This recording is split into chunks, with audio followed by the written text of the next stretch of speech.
statement about getting ready for the season, then we'll open up for questions. If we could just use the raise hands emoji, the raise hands option on Zoom. Thanks. Coaching get started.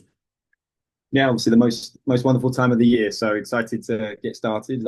Quite a new group for us. Obviously 10 graduating, and then others that have departed. Where we look to improve the quality of the squad and the depth of the squad, and I think we have. I think well, there'll be some new faces doing it. We got a lot of quality this year, a lot of depth. That'll be a management issue and concern for us as a staff to try and keep everyone happy. But a good problem to have. So excited to face Manhattan and get the season started, and encouraged with what we've seen in preseason. Nick, what do you start? Dan, thanks for taking the time to chat with us. I know this is the most newcomers, excuse me, that you've ever had in your career.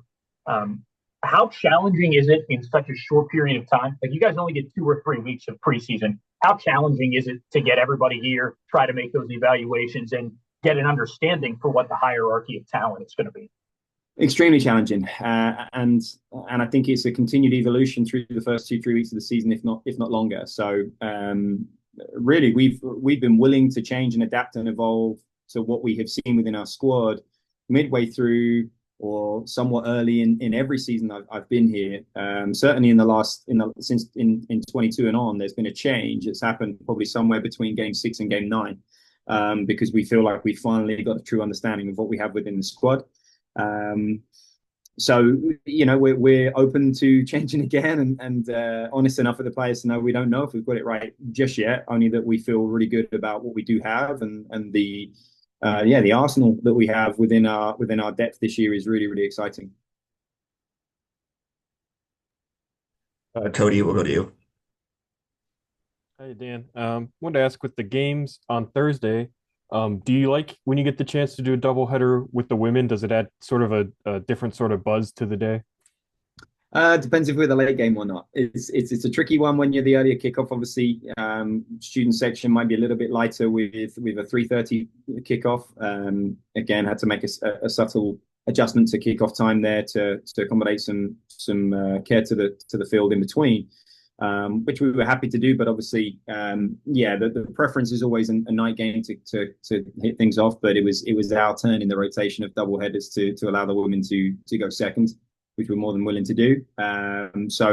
We're hoping that despite the earlier kickoff and the potential conflict with classes, that we still got a great turnout, and that the players are energized and excited by when they look up into the crowd and look into the stands, that there's a really, really good showing, and that we feel like we have that support as we have in abundance the last 2 years. We're hoping to kind of gain that momentum and continue a really long unbeaten streak on Thursday. Glenn, we'll go to you. So you mentioned how you have a new group, but you also are returning a good core. You have Marcus, you got Carlos back, as well as Felix. How excited are you for those guys, to be able to use their experiences you push, for possibly another championship? Yeah, Marcus, Konstantinos, among others that are returning as well. So we feel good about the core group that's still with us. Isaac Shear, that freshman class from last year that's transitioned to sophomores. Tristan, Dante, there's many, many more I could mention within that group. So we feel really good about the core group that's coming back. But inevitably, we had 10 graduating seniors. A lot of those were big hitters for us when it came to minutes. So some of those will have to be replenished elsewhere. I think we were really pleased with the quality of business that we did in last December's transfer portal. We knew there was going to be a lot of change, and we wanted to get ahead of it, and see if we couldn't get as much of the squad together for this spring that's just passed. And I think we did well with that. So, in essence, there is only 8 new faces this August. So when you think we have a roster of 28, that's just a little over. It's one more player over 25%, right? So matriculation when it comes to actual new players that arrived this August, there's only 8 players. So from that perspective, we're probably on par with where we should be, and it was really beneficial to get that other group of 7 arriving in January and get 4 months and some high quality opponents last spring to really challenge ourselves and test ourselves and feel confident that we're at the level that we have sustained over the last 2 years. Brian, we'll go to you. So, Dan, where have you seen Marcus take maybe the biggest strides from last year? Where have you seen him really refine his game from last season? Yeah, I hope what we'll see with Marcus is continued leadership, maturity, ownership on his experience here at West Virginia. He is already one of the most decorated players in the program's history, and he has an opportunity with these next 4 months to really leave a legacy on the program. And be one of the most decorated players, not only in his individual performances, but as a contributor to team success. If we go on another formidable run this year, there may not be another Mountaineer with 3 years of that level of and caliber of output in the program's history. So I want the players to feel like this belongs to them, that this experience belongs to them. He's been given some greater responsibilities in terms of leadership, and as has all of our seniors, from a standpoint of, they set the non-negotiables. So to give away something, I suppose, in terms of the cultural element of what we've tried to grow over the course of preseason, the seniors and the leaders within the group set the expectations for what are our non-negotiables when it comes to the new players that have arrived. With as many new faces as there are, we wanted to make it clear that the players were setting the standards through their experiences, through how those that have just passed through the program, how they set standards, and that they're passing on that knowledge now to this new group that comes through. So my hope is that Marcus is just Marcus on the field, but perhaps gives a little bit more thought to how he presents himself to the others, how he makes himself available to the others, and how he helps pick the entire team up, not just in his own performances, but in his daily behaviors and habits. And I think, it continues to be a really important role model for everyone else within the group. Nick, we'll go back to you. And so, along the lines of Marcus, he continues to have the most unique situation in college soccer, having been an MLS draft pick about 2 years ago. Can you share any insight into any of the conversations that you may have had with Marcus or the people at Minnesota United about why it's in the best interest of all parties for him to be here for his senior season? Mm-hmm. Yeah, I think Minnesota have continued to be very happy with his progress and very excited about him as a prospect. There are other factors at play that are outside of Marcus's control and ours that have maybe prevented Marcus from arriving at Minnesota already, which is obviously to the betterment of our circumstances here. Marcus is totally aware of what that is, and understands that there's nothing he can do about it or we can do about it. It's a different situation, right? It doesn't essentially involve West Virginia in any capacity, or there's only so much Minnesota can do. So he's had to be a little bit patient with it. But at the same time, I think Marcus is very, very aware of the environment he has here, the quality of experience he is having here, and the improvements he's continuing to show. So I don't think there's any version of this where Marcus is frustrated or resentful or disappointed that he's not at Minnesota yet. I think he knows that that's next, and is very, very happy with what's happening right now, and is really, really driven to have a fantastic senior campaign. Cody, we'll go back to you. And Dan, just kind of wondering, what do you see out of Manhattan, and just what kind of test are they going to provide for your opener? Yeah, it'll be an interesting one. They changed coach probably, I think it was July 10th it got announced. So obviously very, very late in the process. So it's a little bit of an unknown. Obviously, the first game of the season is always quite unpredictable. Often it's my most stressful scout because it's the most unknown scout that we'll have. When we get to LaSalle on Monday, I'll at least have had one game to watch of them this year.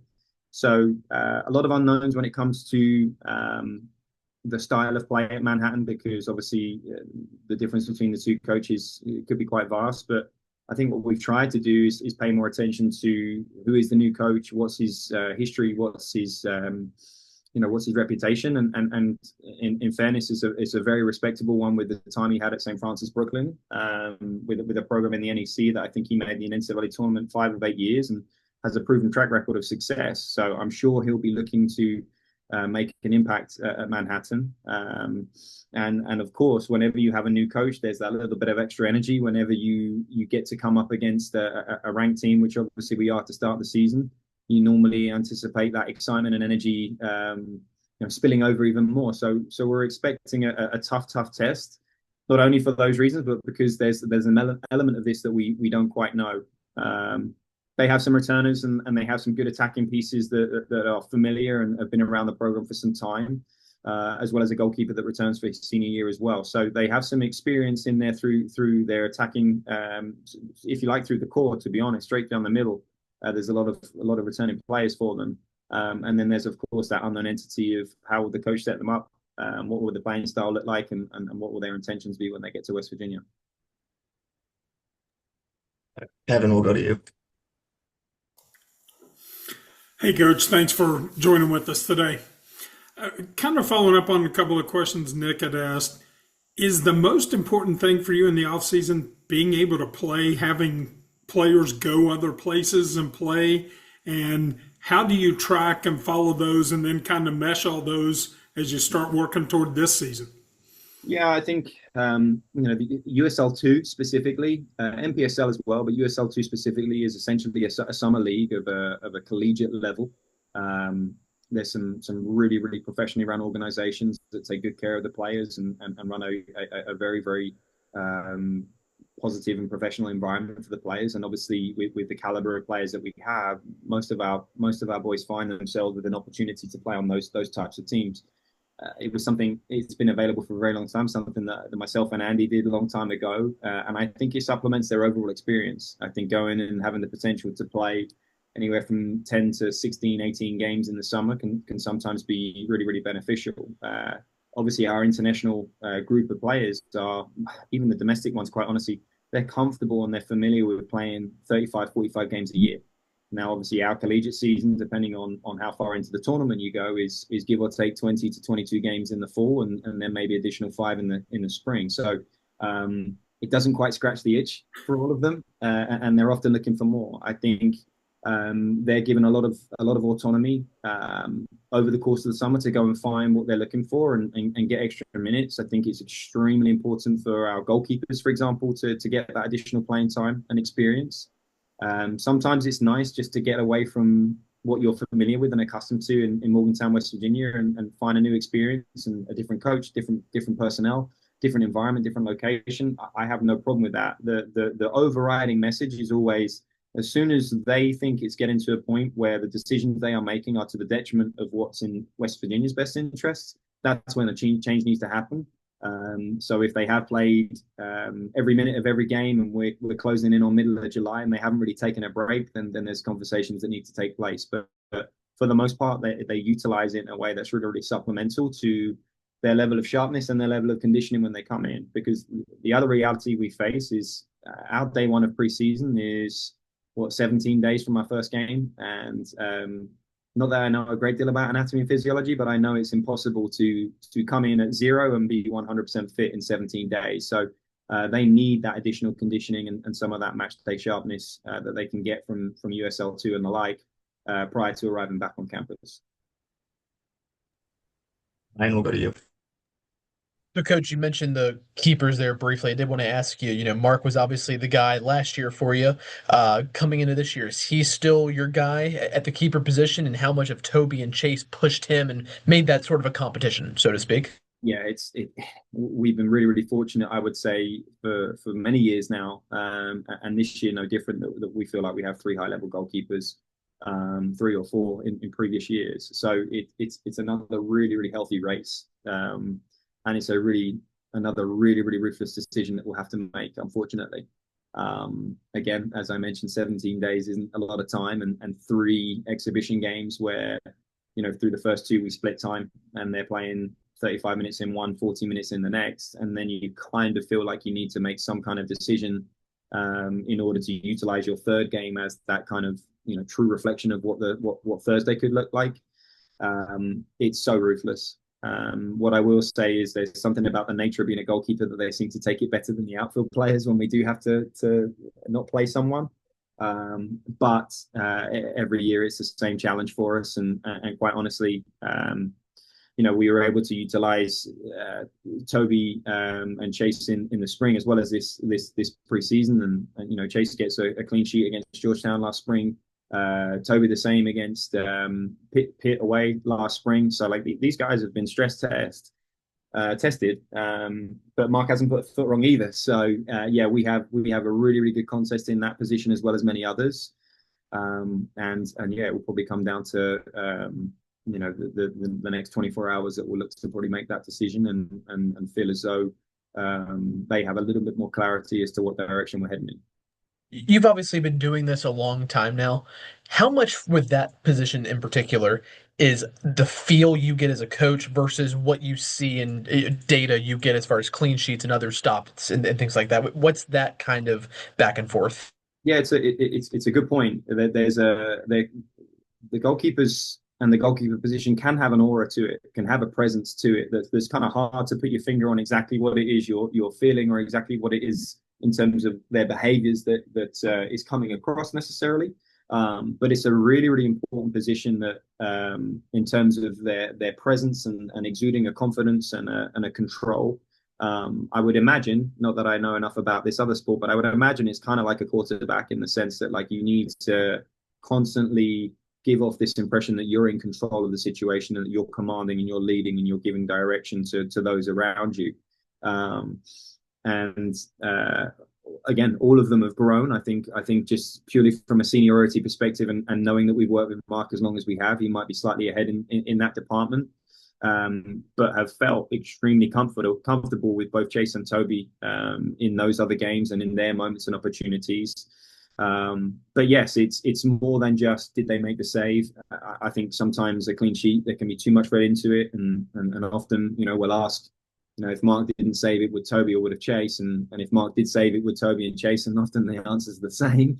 So again, 3 high caliber goalkeepers where there's little to choose on their technical qualities, on their distribution, and sometimes it is just maybe a maturity and a leadership and a commanding presence that does develop over time, and then familiarity can play a part. So that all of those factors kind of come into the equation when we're making a decision, as well as form, which is a huge piece of the goalkeeper position. If anyone else has any questions, make sure to raise your hand. Otherwise, we'll go to Nick for the last question. So, Coach, your 2 captains this year, Carlos and Kaz. Why are they the right 2 guys to lead your team and to wear the armband? And then as a quick follow-up to that, you mentioned non-negotiables set by the leadership in your team. Would you feel comfortable maybe giving us a little taste of what some of those non-negotiables are? Yeah, I think we'd had a conversation with Cos before the end of last season. Obviously, at that point, we were under the impression that Carlos was his time was up, and we benefited from a very unique junior college NIA rule that applied to Carlos to give him this extra year. So we were very excited about the prospect of bringing him back, and obviously adding him to our captaincy, if you like. Both of them, fantastic young men, humble guys, happy guys, positive around the environment. Both will lead by example in their training habits. Incredibly approachable for all of the guys as well. And again, I think it's beneficial that their experience so far has been through 2 of the most successful seasons that the program's ever had. So I like to believe that they'll have learned from others that have come through and done extremely well during their time in the program. They'll know what it used to feel like, and they'll know what it needs to continue to feel like and look like for this group to do. So very excited to have them in those roles. And then as far as non-negotiables, I think we broke it down to 3 categories almost, where we talked about their daily habits, the details of being timely, behaving professionally, being respectful, relational, as far as how they communicate with others on the team, how they understand conflict resolution, because we play what can be a volatile sport and a high stress, high emotion environment where we don't always see eye to eye, and that's okay sometimes, but we need to be able to resolve it and figure it out pretty quickly. and with that, relational was a third entity, which essentially was communication. So not to get too specific with the weeds of each one of those three categories, the legacy group did a really nice job of breaking down those three criteria and kind of setting expectations for the players and understanding how they're going to treat one another, how they're going to treat the staff, how we're going to treat them as well. They also had non-negotiables for the staff as well, so we'll kind of try to adhere to those as best as we can throughout the course of the season. Maybe I'll give you a sneak peek week after week. Yeah, and Greg. Dan, you mentioned it can often take maybe up to that 6 game mark to kind of figure out what you are, what you have. But I think 6 of your first 8 are at home this year, and with the success that you've had at that venue, in particular the last 2 seasons, do you talk to these guys about that, and how important is it ultimately to produce some desired results early in the year when you're playing an abundance at home? Yeah, I mean, we talked about that before we played Montgomery. I think you'll have us at 31 unbeaten. I now have us at 40 if you were to count all of the spring games and preseason games as well. So, there are 2 separate clocks that are running here when it comes to our unbeaten home record. So it doesn't matter what the context is of the game. When we're here, we expect to win, and we're gonna go about our business in a way where we're going to be the dominant force when we play at Dick de l'Est. So that's incredibly important. And the sport we play isn't a marathon, it's a sprint. So a fast start is incredibly important. If you look at the success that we had in 2021, 2023, 2024, all of those seasons included, I think, double digits undefeated start to the season, which just allows you the potential of some grace, right? If there's a blip later on, you probably put enough in the bank that you can afford to have that. So there's little room for mistakes when you're a team that's aspiring to not just make the NCAA tournament, but be a really, really high seed as well. And of course, if you have an advantage where you can create an environment here between the fans, the crowd, the hostility, and then just the confidence and aggression that we show when we play at home, and keep the run going that we've got going, then that's a huge component. As you said, 6 of 8. If we're still undefeated at home after those 6 games to start this year, we'll be very, very happy. Okay. Thanks everybody. We'll see you on Thursday. Thanks, guys.